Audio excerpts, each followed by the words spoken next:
스탠더드 S&P는 소폭 하락세. 네, 이렇게 되었고요. 네. 아무튼 제가 드리고 싶은 말씀 이거예요. 지금 혼돈의 장세다. 그런데 여러분, 이거는 대변수지 않습니까? 결국은 이런 것들이 뭐 부동산에 매수하는데 심리적으로 작용을 하겠죠. 근데 이 금액이 클수록, 자, 서울 같은 경우는 워낙 이 부채가 크지 않습니까? 자, 서울은요 10억짜리 아파트면 전세가 7억이에요. 전세가도 높고 매매가도 높습니다. 자, 매매가 높다는 건 무슨 뜻입니까? 주택담보대출을 많이 받는다고요. 예. 자, 그러면은 어떻게 될까요? 예. 지방이 유리하겠습니까? 서울이 유리하겠습니까? 서울은요 워낙 금액대가 크기 때문에 사람들의 심리가 지금쯤 살만하네 라고 생각하게 만들기 위해서는요 여러가지 장치를 발동시켜야 돼요. 완화 장치요. 뭐요? 취득세 완화, 양도세 전격 완화. 네. 이런 식으로 해야지 서울의 거대한 항공모와 같은 서울의 부동산 시장이 다시 움직이지. 그렇지 않고서는요 부동산 시장, 서울 부동산 시장 움직이기가 쉽지 않습니다. 네, 쉽지 않아요. 하지만 지방은요, 지방은 수급에 따라서 움직일 확률이 매우 커요. 자, 우리가 매크로라 하잖아요. 거시경제.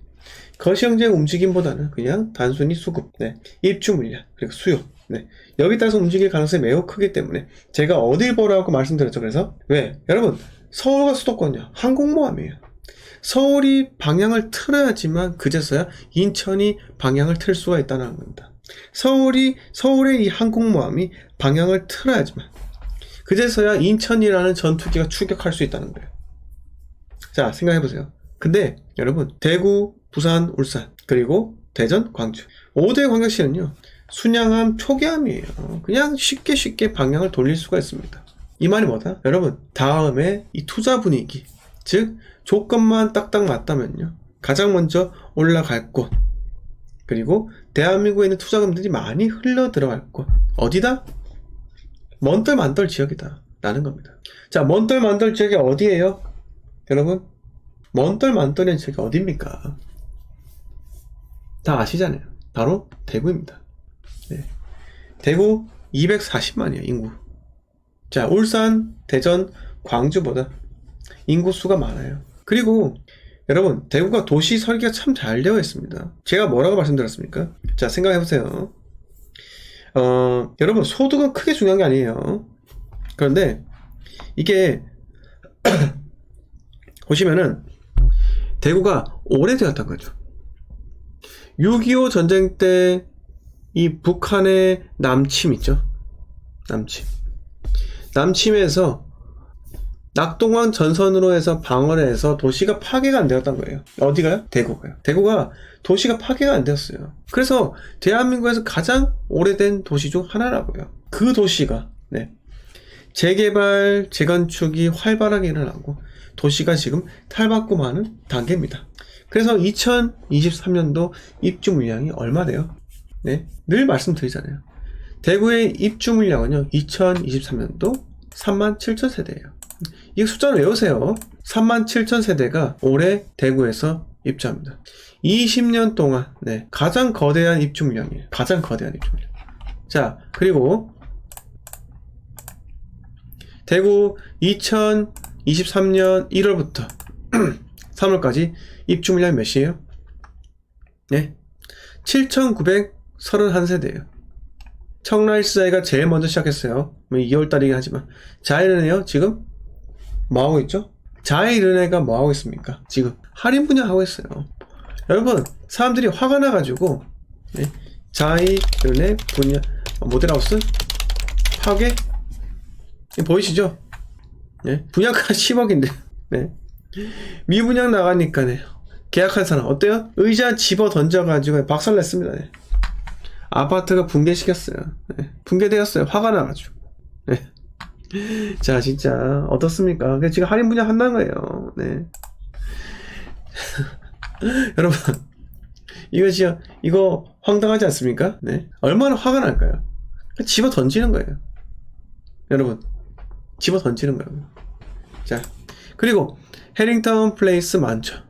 대구 CG 라운 프라이빗, 인터블고, 동대구 해머론 스퀘어 이스트, 수성뷰 웰 리버파크, 뚝뚝해서 서대구 KTX 영무회당, 이렇게 크죠.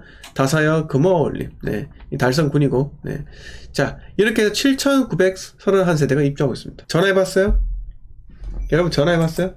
중개사들은 전화해봤습니까? 자, 제가 이걸 말씀드리고 싶은 거예요. 여러분, 이걸 보면은 궁금하셔야 돼요. 동대구 해머로 스퀘어 이스트 초품마예요. 네, 전화해서 지금 입주 진행 정도가 어떤가요? 전세가 얼마면 빠집니까? 물어봐야죠. 왜 안 물어보세요? 네, 왜 안 물어보시냐고요? 청라일 사이에 어떻냐고 물어보시라고요. 네, 그냥 반등 치고 올라가고 있습니다. 이렇게만 남들이 이야기하는 거 자꾸 그것만 믿지 마시고요. 네, 제발 물어보세요. 자, 그리고 올 8월까지 입주 물량 몇 세대예요? 자, 21,000세대입니다. 21,000세대. 7월까지는요? 19,000세대. 자, 7월까지 19,000세대예요. 월별로 보시면은, 자, 이제 해머로 웨스트 있죠. 1000. 그 다음에 대구의 오페라 W 1000. 그리고 더샵 수성 라크에르 899. 달성 파크 프로저 힐스테이트 1500. 화성 파크 드림 네 1300. 해링턴 플레이스 동대구 네 1265. 이제요, 네, 이게 입주가 속도가 엄청 더뎌져요. 주변에 입주하는 게 엄청나게 많기 때문에 소비자들은요 선택을 해서 들어갈 수가 있는 겁니다. 이게 쌓인다. 그래서 제가 여러분 추이를 지켜보자고요. 8월까지요. 아무것도 하지 마세요. 네. 입주가 2만 세대입니다. 네. 전화해서 물어보세요. 전세 지금 얼마면 세팅 가능합니까? 매매 소유자인 척 하시고 전화하시라고요. 그게 부끄럽다면요 솔직하게 얘기하세요. 이 투자를 하고 싶은데 지금 솔직하게 말을 해달라. 동향에 대해서. 그러면 중개사는요 솔직하게 이야기해줘요. 전세가 얼마면 빠질 것 같다. 지금 갭이 얼마 들어갈 것 같다. 제가 뭐라고 했어요? 갭이 큰 거를 1억 들어가는 거, 2억 들어가는 거, 3억 들어가는 거, 4억 들어가는 거 제가 다 세팅해드렸잖아요. 자, 이걸 보고 진입을 할 수 있는 것과 할 수 없는 것을 고르시라고요. 주둔세 저거 대구 부동산 맨날 추천하더만 저 4억이라서 갭이 4억에서 못 들어간다. 그게 제 잘못이에요? 네? 제 잘못입니까? 갭 4억이 제 잘못이에요? 아니잖아요. 당신께서 4억이 없는 게 당신 잘못이죠. 자, 한학장에서요, 네, 특히 대구같이 입주 물량이 엄청나게 터지는 곳에 당연히 투자금이 꽤 필요합니다. 네, 추후에 2년 뒤에 전세 세입자 내보내고요. 새로운 세입자 운 좋으면 받아서 전세가 높여서 하면 되는 거예요. 네, 그렇게 하면 되는데 투자금이 부족한 게 제 잘못이에요? 저 5천만 원 있는데 대구 어떻게 들어가요? 5천만 원 있어도 대구 들어갈 수가 있어요. 왜 못 들어갑니까? 네, 자, 이거 보세요. 필터 하잖아요. 필터에 여기 갭 있죠, 갭 다 나와 있어요. 이걸로 본인이 선택을 해가지고 보시라고요. 너무 잘 나와 있어요. 네. 옛날처럼 국토부 자료 하나하나 살펴보면서 할 필요 없어요. 시계열이요? 그거 왜 해요? 그런 거 할 필요 없고 그냥 냅다 손품 팔면 되는 겁니다. 자, 대구에서 엄청나게 많죠. 빨갱이들이. 네. 분양할 것도 많고. 네. 자, 23, 24 입주할 것도 많아요. 근데 주상복합이 엄청 많습니다. 주상복합. 자, 여러분, 이거 청약 전문가들한테 빨래질 당해가지고 네, 본인의 자산 다 날린 사람들도 많이 있어요. 이런 것 때문에 여러분 제가 이 부동산 전문가를 조심하라고 하는 이유입니다. 근데 여러분 저는요 부동산 전문가가 아니에요. 투자를 하는 사람이기 때문에 전혀 저는 다른 이야기를 하는 거예요. 네. 이런 거 사지 마세요. 절대로요. 아파트만 사시라고요. 아파트만. 네. 자, 생각해보세요. 희도 재건축이 뭐야 이거. 네. 자, 대구 4일동 더샵. 네. 분양 예정이네요. 더샵 동성로 센트리에. 자, 이게 여러분 사기 좋을 것 같으세요? 이게 더샵 동성로 센트리엘이 사기 좋을 것 같아요? 사기 안 좋습니다. 이게 여러분 학교가 있어요. 뭐가 있습니까? 학교가 있습니까? 뭐가 있습니까? 뭐 내려서 스타벅스 가긴 괜찮겠네요. 내려서 뭐 영화 보러 가긴 괜찮겠네요. 네. 그거 말고 없어요. 없다고요. 뭐 228 기념 중앙공원, 뭐 국채보상운동 기념공원 여기 맨날 가실 거예요? 아니잖아요. 아니라고요. 그래서 제발 주상복합 사지 마세요. 주상복합은 상업지에 분양하기 때문에 분양가 자체가 너무 비싸요. 네. 네, 오봉님 반갑습니다. 권가빈님 반갑고요. 콩깍지님 반갑습니다. 또로롱님 반갑습니다. 순대전대님 반갑습니다. 네. 자, 치킨우님께서 지방도시의 상가주택 급매가 나와 매수를 고려 중입니다. 수익률도 나쁘지 않기도 해서요. 그동안 아파트만 투자를 해보아서 고민이 됩니다. 계속 아파트만 하는 게 좋을까요? 맞벌이 중이고 자녀가 어려서 아직 수익형이 다급한 상황은 아니지만 여전히 월세 갈등이 있네요. 자, 치키로님. 본인이 여기서 이미 정답을 알고 있어요. 정답. 본인이 지금 뭘 투자하고 싶다고요? 지방 도시에 위치한 상가주택. 자, 그리고 수익률도 나쁘지 않아서. 자, 이 두 가지. 지방주택에 상가주택에 금매가 나왔다. 그리고 수익률도 나쁘지 않다. 수익률이 왜 나쁘지 않을까요? 생각을 해보세요. 상가주택에 금매가 나왔어요. 수익률이 나쁘지 않대요. 자, 상가주택 1층이 상가, 2층, 3층, 2층 원룸, 3층 다 3층 주인세대 이렇게 되어 있을 가능성이 없겠죠. 이걸 사야 될까요? 수익률? 여러분, 지방의 상가주택 과연 상가주택이요 월세 얼마 안 나와요. 1층에 상가 하나잖아요. 그 상가 하나 얼마 받겠습니까? 100만원 받을까요? 그럼 2층은요? 원룸 2개 40, 40, 80, 180 180만원 받아요. 200 받을까 말까 합니다. 자, 200을 받는 쳐요. 1년에 얼마입니까? 2,400만. 2년이면요? 4,800만. 근데 잘 생각해보세요. 잘 생각해보세요. 상가주택 얼마예요? 대출 많이 나올 것 같으세요? 아닙니다. 자, 제가 드리고 싶은 말씀, 상가주택도 주택수에 포함이 된다고요. 자, 아파트가 상승하는 시기가 와야지 상가주택도 상승할 수가 있어요. 그리고 하나 더 말씀드릴게요. 자, 상가주택의 시세가 올라가려면 어떻게 해야 되겠습니까?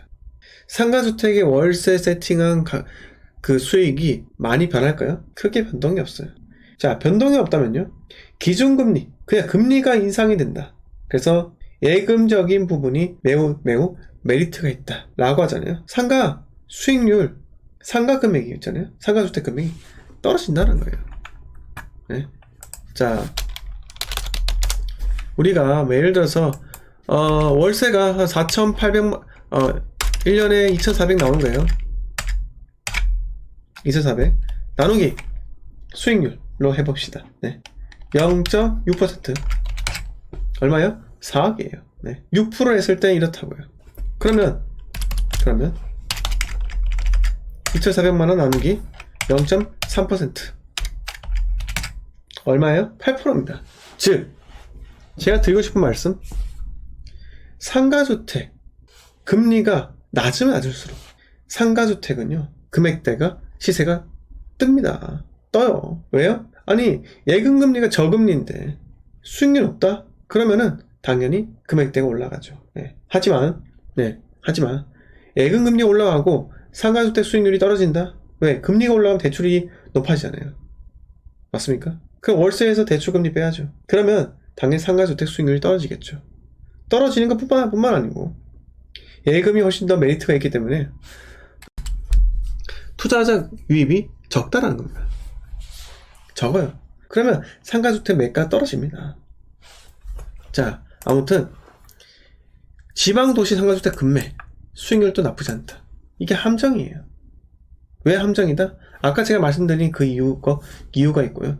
지금 금매가 왜 나옵니까? 아파트 금매 안 나와요? 자, 본인이 지금 자녀가 어리다 했잖아요. 그러면 시세 차익으로 가야 돼요. 지금은요 자산을 성장시켜야 돼요. 왜? 직장에서 월급이 따박따박 나오잖아요. 맞벌이로. 근데 뭐하러 자, 한 달에 200 더 벌어봤자 뭐합니까? 200 더 벌어서 그거 저축할 수 있을 것 같으세요? 그렇게 많이 하지는 못해요. 그러면 본인이 쓴단 말이에요. 그거 하지 마시고 그냥 2년 동안 강제 저축할 수 있는 갭투자 하는 게 중요해요. 갭투자 하세요. 그래서 자산을 최소 10억까지, 순자산 10억까지는 늘리시고요. 그 다음에 고민해 보세요. 이해하셨습니까?